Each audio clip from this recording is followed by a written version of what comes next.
গত প্রায় ৪০ বছর ধরে কৃষিকাজ করেন ষাটোর্ধ্ব আমজাদ হোসেন। এক সপ্তাহ আগেই ধানের জমিতে সার ও কীটনাশক প্রয়োগ করেছেন, কিন্তু তেমন কোনো ফলাফল না পেয়ে আবারও সপ্তাহের ব্যবধানে সার কীটনাশক প্রয়োগ করতে হচ্ছে তাকে। তার দাবি, লাইসেন্সবিহীন বিভিন্ন মুদি দোকানে ভেজালযুক্ত সার কীটনাশক ব্যবহার করেই এমন দশা তার।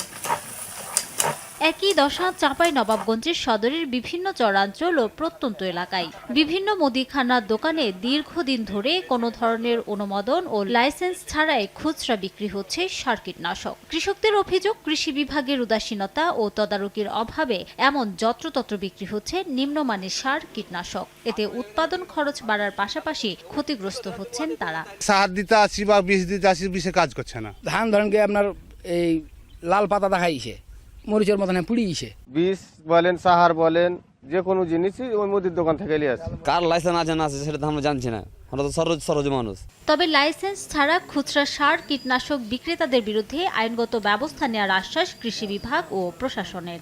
লাইসেন্স ছাড়া অর্থাৎ খুচরা ডিলার হতে হবে, অথবা বিসিআইসি ডিলার হতে হবে, অথবা বিএডিসি ডিলার হতে হবে। এর বাইরে কেউ করতে পারবে না।